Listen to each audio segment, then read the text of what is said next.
Admiral Sarah Chen stood at the observation deck of the United Earth Defense Station Hyperion, watching the massive alien vessel approach. The Arcturus ship dwarfed even the largest human spacecraft, its crystalline surface refracting starlight in mesmerizing patterns. After 3 decades of tense peace following first contact, this meeting could change everything. They're requesting permission to dock. Admiral, Lieutenant Rodriguez reported from his station. Diplomatic protocols are being followed to the letter. Chen nodded, her expression neutral despite the gravity of the situation. Grant them clearance, and inform the Ethics Committee that our guests have arrived. The Arcturus had called this meeting, traveling across 12 star systems to make what they termed a proposal of mutual benefit. Chen had read the preliminary briefing a dozen times, each review leaving her more unsettled than the last. The delegation that emerged from the docking bay moved with an unsettling grace. 3 Arcturus, their towering, crystalline-enhanced bodies gleaming under the station's lights. Their leader, who had introduced himself as First Speaker Vextal, stood nearly 9 feet tall, a prime example of their species' genetic engineering prowess. Admiral Chen, Vextal's translator, conveyed his words in perfect English, though his facial expressions remained alien and unreadable. We appreciate your willingness to hear our proposal in person. The meeting room was specially designed for interspecies conferences, with adjustable gravity sections and atmosphere controls to accommodate various biological needs. The Ethics Committee members were already seated. Doctors, military strategists, and humanitarian experts gathered to evaluate whatever the Arcturus were about to propose. The swarm advances. Vextal began without preamble, activating a holographic display that filled the center of the room. 3 star systems lost in the past solar cycle. Our enhanced warriors fight well, but we are being overwhelmed by sheer numbers. The display showed scenes of battle. Massive insectoid creatures swarming over defended positions, their chitinous armor reflecting weapons fire as they pressed forward in endless waves. Chen had seen similar reports from the frontier. The swarm, as they were simply known, had appeared from the depths of uncharted space 2 years ago, consuming everything in their path. We have studied your species extensively, Vextal continued. Human adaptability is unique. Your natural evolutionary path has produced something our scientists find fascinating. We believe, with our biotechnology and your genetic foundation, we could create the perfect warrior species. Dr. Maya Patel, head of the Ethics Committee, leaned forward. You're proposing we allow you to create human super soldiers. Precisely. Vextal's crystalline appendages shifted, creating a soft chiming sound. Your species already possesses remarkable traits: temperature adaptability, exceptional pattern recognition, incredible endurance capabilities. With our enhancements, we could amplify these natural advantages, create warriors capable of turning the tide against the swarm. The room fell silent. Chen watched the committee members exchange glances, their expressions ranging from fascination to horror. And how many subjects would you require for this project? General Torres asked, his voice carefully controlled. Initially, 10,000 volunteers. Once the process is perfected, we would scale up production significantly. Production. Chen felt her jaw tighten at the word choice. Beside her, Dr. Patel's tablet pen snapped in her grip. Speaker Vextal, Chen said, keeping her voice diplomatically neutral. You understand that any such proposal would require extensive review, the ethical implications alone. Ethics. Vextal's translator somehow conveyed his confusion. Admiral, we face extinction. The swarm has already consumed 3 civilizations more advanced than either of ours. They show no signs of slowing. This is about survival. It's precisely because it's about survival that ethics matter more than ever, Dr. Patel interjected. What you're proposing, it would fundamentally alter what makes us human. That is the point. Another Arcturus delegate spoke up. Your humanity, fascinating as it is inefficient for warfare. We can improve upon it. Chen watched the holographic display, showing the endless waves of the swarm. She thought about the frontier colonies, about the millions of lives at stake. Then she thought about the word production again, about treating human beings as materials to be processed and enhanced. "We appreciate the gravity of the threat," Chen said finally, "and we appreciate you bringing this proposal to us. However, I believe I speak for the committee when I say we'll need time to properly evaluate all aspects of this suggestion." "Time is a luxury we may not have," Vextol responded. "The swarm will be faced." Chen cut him off, her voice firm. "But we will face it as humans, with all our inefficiencies and limitations. Those aren't weaknesses, Speaker Vextol. They're what make us who we are." The meeting continued for several more hours, but Chen knew the decision had already been made. As she watched the HFY delegation depart later that day, she couldn't help but wonder if they understood what they'd really asked for. Not just the creation of super soldiers, but the fundamental alteration of what it meant to be human. Back in her office, Chen drafted her initial report to the United Earth Council. The threat was real, the need for action urgent, but humanity had faced extinction-level threats before. They'd survived ice ages with stone tools. They'd crossed oceans in wooden boats. They'd reached the stars through ingenuity and determination, not through biological shortcuts. "Lieutenant Rodriguez," she called over the comm, "schedule a meeting with R&D. If we're going to face the swarm, we're going to do it our way. Let's see what human ingenuity can come up with when we put our minds to it." As she sent the message, Chen smiled slightly. The HFY were right about one thing. Human adaptability was unique, but they'd completely misunderstood why. It wasn't in their genes. It was in their spirit, in their creativity, in their stubborn refusal to accept impossible odds. And no amount of genetic engineering could improve on that. 3 months after the HFY delegation's visit, the research and development facility on Luna Base hummed with activity. Dr. James Harper watched through reinforced glass as a standard-issue combat suit underwent stress testing.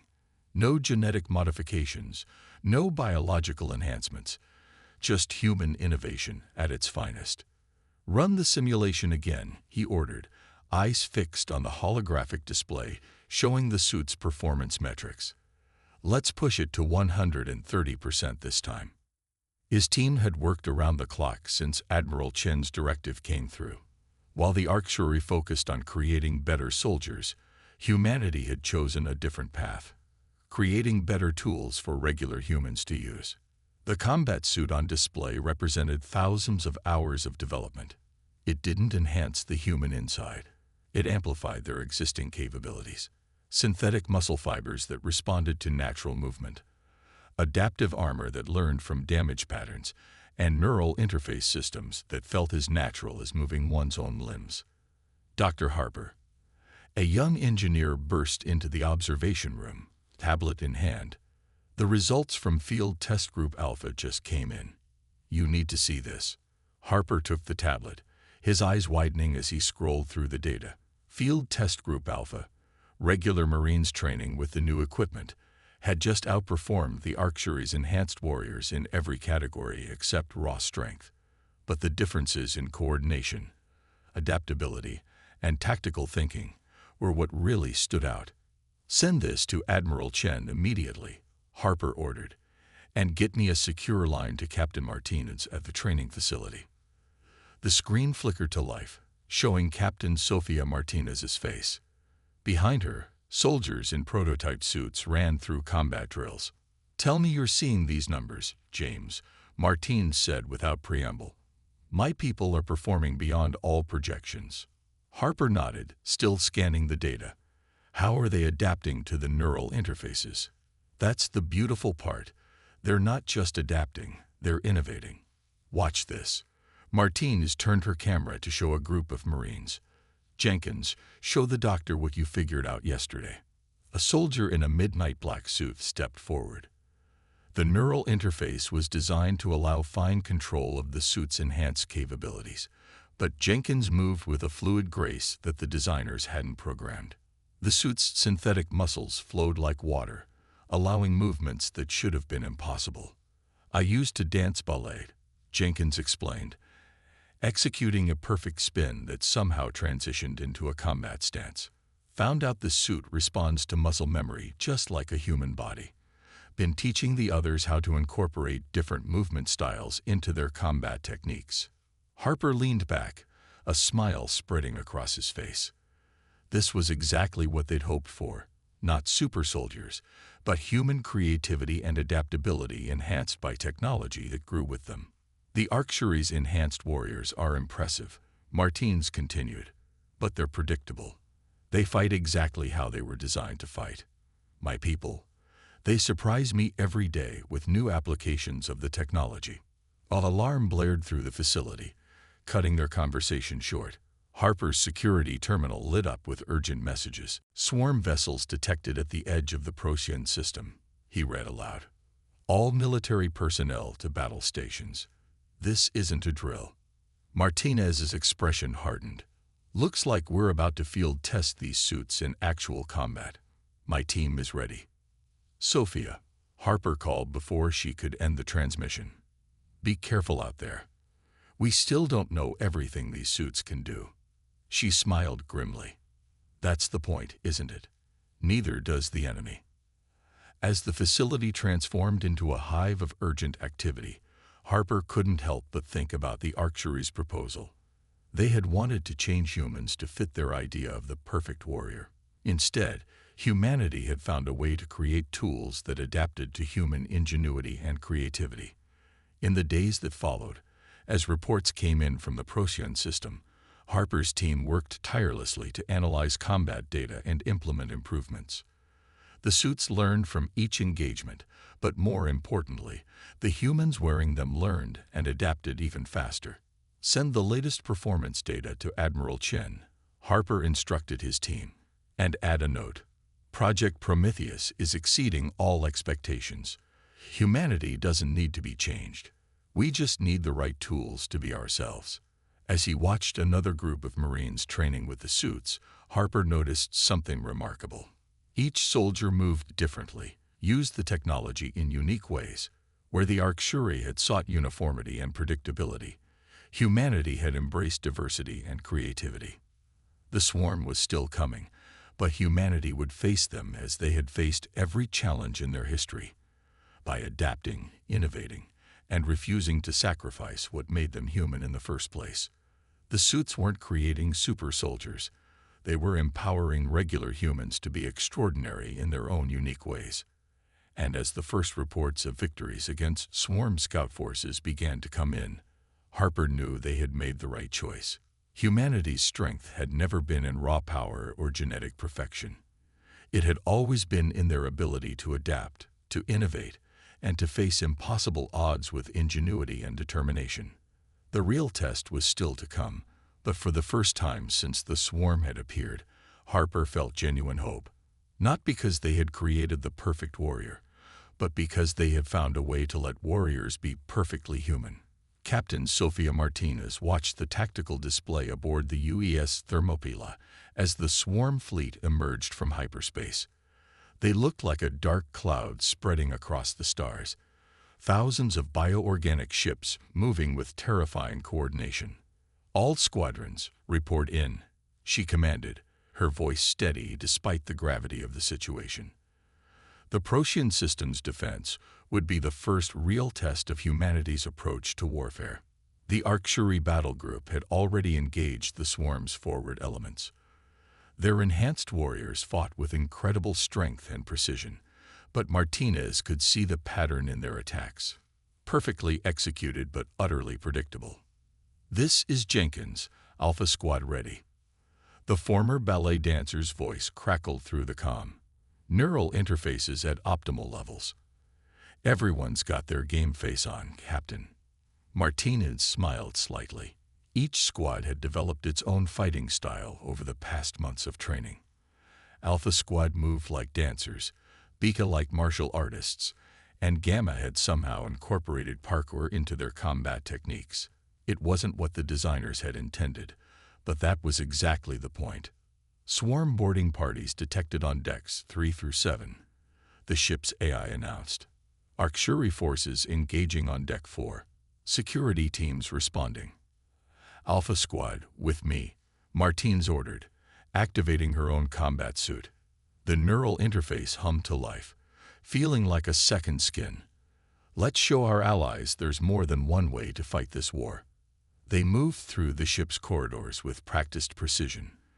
The suit's adaptive armor shifted colors to match their surroundings, another innovation born from a Marine who'd studied chameleon genetics. Through the transparent sections of the hull, Martinez could see space battles raging. Arcturian ships firing precise volleys, while swarm vessels swarmed like angry insects. They found the first signs of combat on Deck 5. An Arcturian squad had engaged a group of swarm warriors, the enhanced aliens fighting with incredible power but struggling against the swarm's unpredictable movements and sheer numbers. Jenkins, take your team left, Martinez commanded. Williams, right flank. Show them what humans can do. The human squads moved like water, flowing around the rigid formation of their Arcturian allies. Jenkins led his team in a complex series of movements that looked more like a deadly dance than traditional combat. The suits amplified their natural agility, letting them strike from impossible angles while the adaptive armor learned and adjusted to the swarm's attacks. Captain, they're adapting to our patterns, Williams reported, switching to randomized assault sequences. This was where human creativity truly shone. While the Arcturian warriors maintained their perfect but predictable forms, the human squads constantly changed tactics. One moment they moved like boxers, the next like acrobats. The swarm, used to facing opponents with fixed fighting styles, couldn't adapt fast enough. Fascinating, an Arcturian commander observed as the last swarm warrior fell. Your warriors, they fight without pattern, yet with perfect coordination. We call it improvisation, Martines explained, already moving her team toward the next engagement. Humans have been doing it in art, music, and combat for thousands of years. The battle raged for hours. The swarm pressed their attack with mindless determination, but everywhere they met human forces, they found themselves facing an enemy that refused to become predictable. Each squad adapted differently to each situation, sharing successful techniques through the neural network while maintaining their own unique approaches. Multiple hull breaches on Deck 2, the ship's AI warned. Swarm forces converging on the reactor core. All squads, converge on the reactor, Martinez ordered. Time to show them everything we've got. What followed would later be called the dance of the reactor core in field reports. Human squads moved in perfect chaos, their suits learning and adapting to both their allies' movements and the enemy's attacks. Jenkins led a team in a lethal ballet above the reactor, while Williams's squad used the walls and ceiling like urban free-runners. The Arcturian warriors watched in amazement as humans turned the tight space around the reactor into an ever-changing battlefield. Where their enhanced strength met resistance, human ingenuity found a way around. Where their perfect formations were broken, human adaptability created new opportunities. Hours later, as the last swarm ships retreated from the Procyon system, Martinez stood with the Arcturian commander on the observation deck. The space around them was littered with debris from both sides, a testament to the battle's ferocity. We have fought the swarm across 12 star systems, the commander said through his translator. Never have we seen them driven back like this. Your approach to warfare, it defies our understanding. Martinez watched her teams running maintenance on their suits, each soldier moving with their own unique style even in these routine tasks. That's because you tried to create the perfect warrior, she replied. We just gave good warriors the tools to be better at being themselves. The Arcturian commander was silent for a long moment. Perhaps, he said finally, we have much to learn from humanity's imperfections. As Martinez headed to debrief her teams, she couldn't help but smile. The swarm would be back, probably with new adaptations of their own. But they would find humanity ready, not with an army of perfect soldiers, but with warriors who brought their whole selves to the battlefield, who fought with both heart and technology, and who proved that being human wasn't a weakness to overcome, but a strength to embrace. Dr. Maya Patel walked through the recovery ward of the Hyperion Medical Station, tablet in hand, observing both human and Arcturus soldiers recovering from their encounters with the swarm. 6 months of continuous combat had taken their toll on everyone, but the differences in how each species handled the stress were becoming increasingly apparent.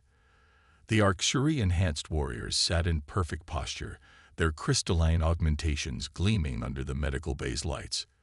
They were the picture of military discipline, even in recovery.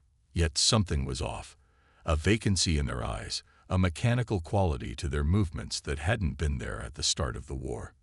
In contrast, the human section of the ward was alive with activity. Soldiers in various stages of recovery gathered in groups, sharing stories, laughing, crying, supporting each other through the trauma of war. Their combat suits hung nearby, each one bearing the unique modifications and battle scars of its wearer. Dr. Patel, a familiar voice called out. Jenkins, the ballet dancer turned warrior, was sitting up in his bed, his right arm in a regeneration chamber. "Come to check on your guinea pigs. How are you feeling, Lieutenant?" she asked, noting the way his hands still moved in graceful patterns, even while injured. The neural interfaces had created such strong connections that many soldiers maintained their combat movements even off-duty. "Better than yesterday, worse than tomorrow," he quipped, then grew serious. "But I'm worried about our crystal friends over there. Something's not right with them." Patel nodded. Her own observations had led to the same conclusion. The Arcturi's enhanced warriors were showing signs of severe psychological strain, but not in any way their creators had anticipated. "First Speaker Vextal is arriving tomorrow to assess the situation," she informed Jenkins. "Their command is concerned about the performance degradation in their enhanced units." "Performance degradation?" Jenkins scoffed. "They're breaking. You can't engineer out humanity and expect the mind to keep functioning." Before Patel could respond, alarms blared throughout the station. "Swarm vessels detected. All combat-ready personnel to battle stations. This is not a drill." The response from the 2 recovery wards couldn't have been more different. The Arcturi warriors stood as one, moving with mechanical precision toward their posts. The humans erupted into organized chaos, checking on each other, helping the more injured to safety, those able to fight quickly suiting up.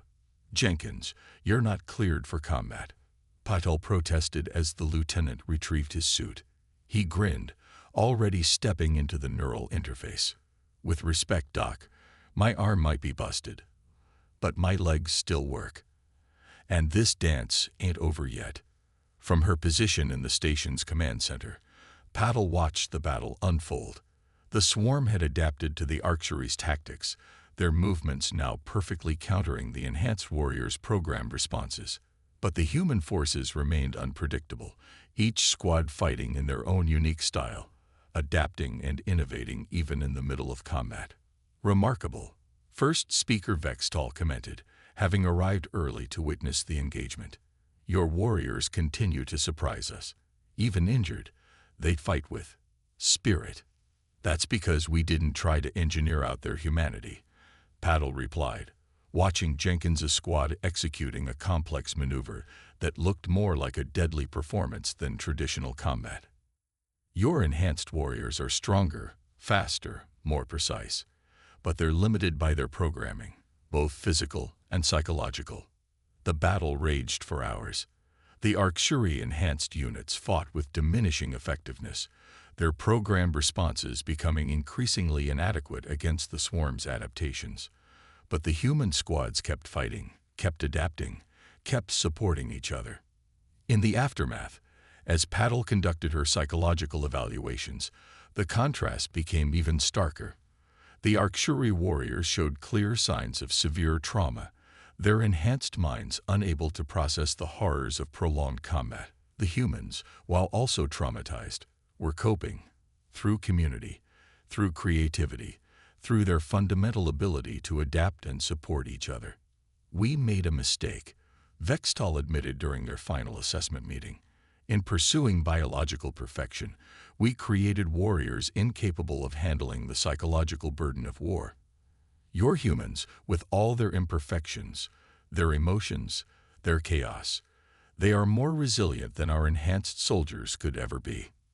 Patil thought about Jenkins, still practicing his ballet movements in the recovery ward, teaching other injured soldiers how to incorporate dance into their physical therapy. She thought about the way human squads had developed their own support systems, their own ways of dealing with trauma and stress. The human mind evolved over millions of years to handle stress, trauma, and adaptation, she explained. "You can't engineer that. You can't program it. It comes from our very imperfections, from our need to rely on each other, from our ability to find beauty and meaning even in the darkest moments." As she finished her report that evening, Patil added a final note. "The greatest strength of humanity isn't in our potential for enhancement, but in our capacity for resilience, adaptation, and connection. We don't need to be made perfect. We just need to be allowed to be perfectly human." Admiral Sarah Chen stood once again in the observation deck of the Hyperion, but this time she wasn't alone. First Speaker Vextal and representatives from 12 alien civilizations gathered around the holographic display showing the latest swarm movements. 1 year had passed since the Arctury's original proposal, and everything had changed.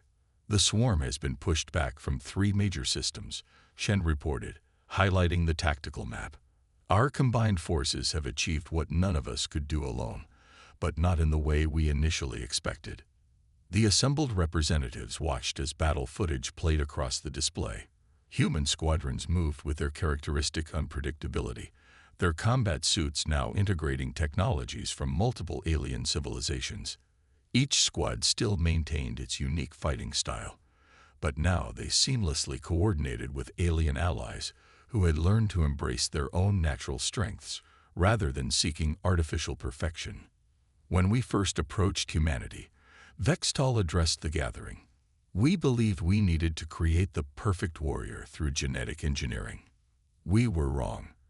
The humans showed us that true strength lies not in engineered perfection, but in natural adaptation and diversity."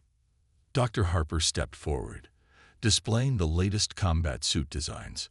"We've developed these systems to work with each species' natural capabilities," he explained. "Instead of trying to change the warrior, we create tools that adapt to them." The footage showed examples. Crystalline Arcturi warriors moving with newfound creativity, their natural strength enhanced but not controlled by adaptive technology. Avian Krila fighters soaring through space battles with graceful unpredictability. Each species fighting in their own way, but all coordinating in an ever-changing dance of combat that the swarm couldn't predict.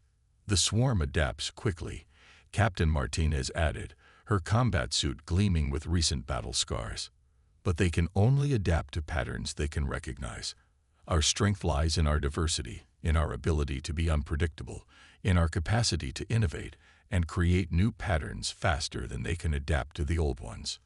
Jenkins, now a combat instructor for mixed species squadrons, demonstrated with a group of trainees. Humans, Arcturi, and other alien species moved together in complex formations that combined each race's natural abilities with shared technology. The rigid distinctions between species that had once defined military doctrine had given way to a fluid integration of natural strengths. "Evolution chose a different path for each of our species," Dr. Patel addressed the gathering.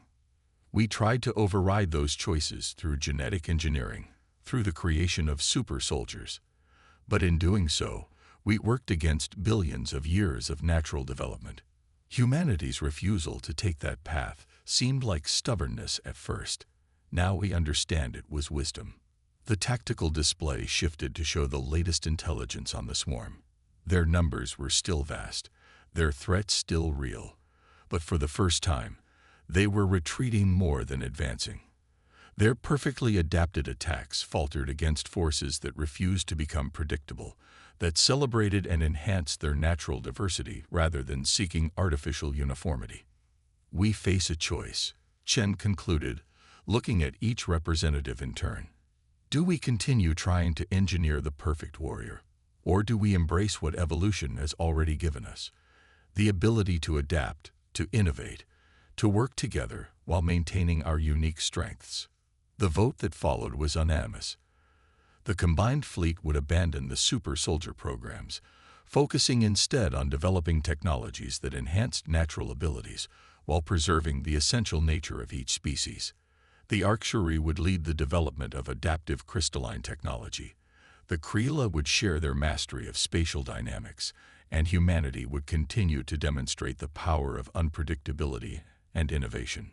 Later, as the representatives departed to implement the new protocols, Vextel approached Chen privately. "When you rejected our original proposal," he said, "we thought humanity was being foolishly sentimental. Now we understand that you were protecting something precious, not just your genetic purity, but your capacity for genuine adaptation." Chen watched as a mixed squadron of human and alien fighters ran combat drills, each moving in their own unique way while maintaining perfect coordination. "We never needed to be made perfect," she replied. "We just needed to remember that our imperfections, our differences, our very humanity, these are our greatest strengths." The swarm was still out there, still adapting, still threatening, but they faced an alliance that had learned to embrace natural evolution over artificial enhancement, that celebrated diversity instead of seeking uniformity. Humanity's refusal to build super soldiers hadn't been a weakness. It had shown the way forward for all spacefaring civilizations. As Chen prepared her final report on the new combined strategy, she smiled at the irony. In trying to create the perfect warrior, they had almost lost the very things that made them strong. Sometimes, evolution's choice was wiser than any engineered solution. The future of warfare wouldn't belong to super soldiers or genetic engineering, but to those who could adapt, innovate, and remain true to their natural heritage while embracing new possibilities. The stars outside the Hyperion's windows seemed brighter somehow, as if reflecting the hope of species that had remembered who they were meant to be.